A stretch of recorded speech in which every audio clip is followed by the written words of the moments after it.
Hi everyone and welcome to the Free Range Diva. I had a couple of viewers make a request that I do a video on my Dieffenbachia and how I kind of rescued it when it was having some trouble during this past winter, and basic care things that I learned about this plant. The Dieffenbachia plant is considered, I think, to be relatively easy care, but I found that to not be true unless you give it exactly what it needs. And this plant I got last summer, and it did fine up until around December, January, and its leaves started turning yellow in large numbers. And not only were the older leaves turning yellow, but there was new growth that was turning yellow as well. So I started researching, and now I'm going to tell you what I learned. This plant needs warmth, consistent watering, little bit of humidity, not necessarily a lot, regular feedings, and don't let it get pot bound. So let me go through all of those one at a time. So first of all, you'll want to keep this plant warm in the wintertime. Above 65 degrees is good. Less than that and it's going to start dropping leaves. You want to keep it out of drafts, but you also want to keep it away from the heating register because it doesn't like that dry air either. So this room has two walls of windows. This is where the plant lives. And this room has two walls of windows, one right here that goes all the way down about 9 feet. And these windows are south facing, and then directly in front of me here are east facing windows. So this room gets a lot of light. And during the winter, because these are not double paned windows, this room gets colder than the rest of the house. And in the summer, it gets hotter than the rest of the house.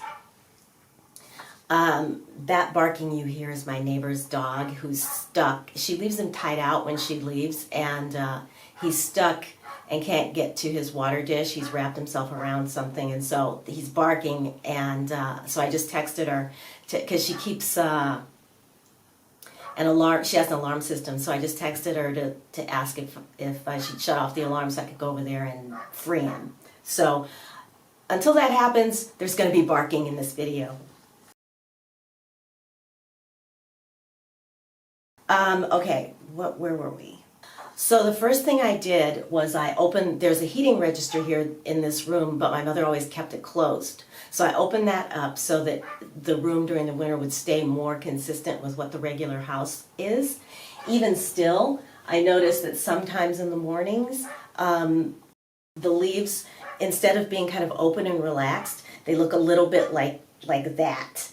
And so I know that it probably got too cold during the night. Don't let this plant dry out. When I first noticed that it was having a problem, I checked it because my mother had been caring for it, so I never really paid much attention to it. But until I saw yellowing leaves on it, and I checked it and it was bone dry. She had forgotten to water it. So I did, give it water. That was the first thing I did. And so you'll want to let this plant stay about 50%. Don't let it get any, drier than about 50% dry. This is in a really big pot, so it's hard to stick my finger down in there to feel how wet the soil is. So what I do, I got one of these. This is a moisture meter. Got this from Amazon. You just stick it into the soil, and this has been so helpful because you can see that that it has readings, so it goes from dry to moist to wet.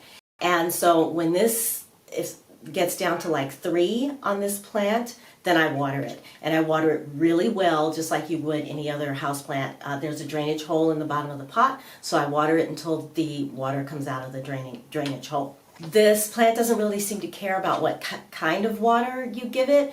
It got tap water the first 6 months. Yeah, and it didn't seem to affect it. And now I use filtered water from my shower that filters out chlorine and chloramines. But really, it doesn't seem to be picky about the type of water it gets. This plant is from the tropics, so it doesn't mind a little humidity during the winter when it's drier. I started putting it on a pebble tray, and it also likes a good misting every now and then. So you might want to consider that if the humidity level in your home is on the low side. Low being below 40%. So light requirements.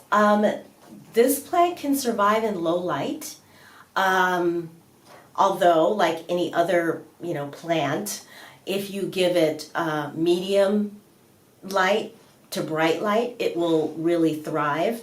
Where this is, it even gets a little bit of direct sun first thing in the morning, although it's coming again from about 9 feet away, but it doesn't seem to mind it. In fact, the front of it, even though it gets good light on this side and on that side, you can tell the front here that consistently gets that morning sun is bushier than these sides. I'll just turn it a little bit so you can see a little better. Now, I also have this Dieffenbachia, which you can tell, here, turn it this way, you can tell by the markings it's a little bit different. This plant was given to my mother in a basket of plants from a friend on Mother's Day, and it was tiny. It's probably grown about quadrupled its size since then, and this sits a few feet away from a north-facing window, and again, it's doing wonderful right there. So just make sure that it gets, like decent lighting, a moderate to bright light. And, if you live in a low light situation, it probably won't hurt it. It just won't grow as fast as it would if it was getting more light. Yeah, this poor plant didn't get fed the first, 8 or 9, 6, 7, 8 months that it was here. Because my mother, we didn't feed it. We didn't really have any plant food anyway. So even though it was pretty stressed, I did start feeding it in February. At first I used a synthetic. I got this synthetic fertilizer from Miracle Grow, and I followed the directions for the first feeding. But then shortly thereafter, I purchased this one. This is from Espoma. It's their organic fertilizer, and this is much, much more gentle than the Miracle Grow. So whereas if you're going to use a synthetic fertilizer, the rule of thumb is you give it 1/2 the amount, whatever the amount that the bottle recommends, you dilute that by half to feed the plant. With this one, you can pretty much just follow directions because, again, it is much, much more gentle than that one. And this one I like because it also has beneficial bacteria in it. Got that from Amazon. We'll link it below too. And I feed it at least once a month. Sometimes, like I'll feed it, do a second feeding mid-month, but at least I give it once a month, and you'll want to do that through the growing season. Because this plant, and I'll show you a close-up, has got all kinds of growth on it, and it has just been growing like a mad woman since, I'd say it started around March. Just growing like crazy. So so when it's growing like that, you'll definitely want to be giving it fertilizer. This one I have not fertilized yet because growers tend to use those balls, those fertilizer balls that are timed release. So I'll wait, and it's growing very well, obviously. It's even got, I see 2 new canes that have appeared since it's been here. So, it doesn't really need any fertilizer right now. Finally, don't let the plant get pot bound or root bound. If you start to see roots coming out the bottom of the plant, or if you're pouring water in it and it goes straight through, and if the plant is thirsty or dry within a couple of days, then those are all good signs that it's gotten too root bound in its pot and needs a new pot. This one will definitely show stress if it gets too root bound. And I hesitated to repot it because I knew that it was under stress, but when I checked the roots, they were healthy, but they were really, really root bound. It had been in its nursery pot well, goodness, since we had it for sure, and probably a lot longer. But it was the first time I'd ever repotted a plant, so I did not massage the roots or do anything like that. I was very gentle. I just put it in, its new home. I used an organic potting soil that I get from a local nursery, and I mixed it with half perlite so that it would have good drainage. After I did that, I trimmed off all the yellow leaves and then waited. And I believe that was the final thing that really turned this plant around, because the leaves, it started growing. It started growing in new leaves. There have been no more yellow leaves since then. Now, as a plant gets older, it'll, especially if it's growing really fast, some of the older leaves will start to turn yellow and come off. That's normal, but as I said, I was getting new growth growing in yellow, and that was, that's not a good sign. There are many, many things that can cause yellow leaves with your Dieffenbachia, including pests, funguses, am I forgetting it? Bacterial, diseases, things like that. Making sure that none of those things are going on is a good idea, obviously, with any plant. And if none of those things are going on and you're still having problems, then hopefully what I just discussed today will help you. So a few additional facts. The common name for this plant is dumb cane, and the reason it's called that is because if you chew on the leaves or on the stem, it releases a chemical that will cause swelling in the throat, and you won't be able to speak. So this plant is be careful if you have young children that might eat it or chew on it, or pets that might chew on it. It wouldn't be a good idea. It doesn't appear to be lethal, but it can be very uncomfortable. There are also many different varieties of this plant. As you see, I have two here. The markings on these plants are definitely different, as you can see.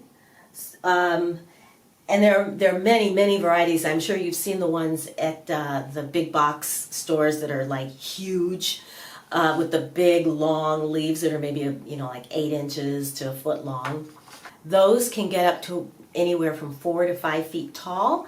These are of the smaller, more compact varieties, and these will probably get anywhere from 2 to 4 feet. In fact, this one is probably I think, will probably be as big as this one's going to get. So there it is, my tips on taking care of your Dieffenbachia, keeping it growing and thriving, and celebrating the beautiful plant that it is. So if you enjoyed this video, please give it a thumbs up, because that really helps out the channel. And if you've subscribed, thank you very much. And if you haven't subscribed, please do, because I would love to have you. And make sure to hit the notification bell so you don't miss my next video. All right, everybody, that's going to wrap it up for today. Thanks so much again, and until I see you in my next video, I'm wishing you a wonderful day, a wonderful week. Take good care of yourselves, and I will talk to you again very, very soon. Bye!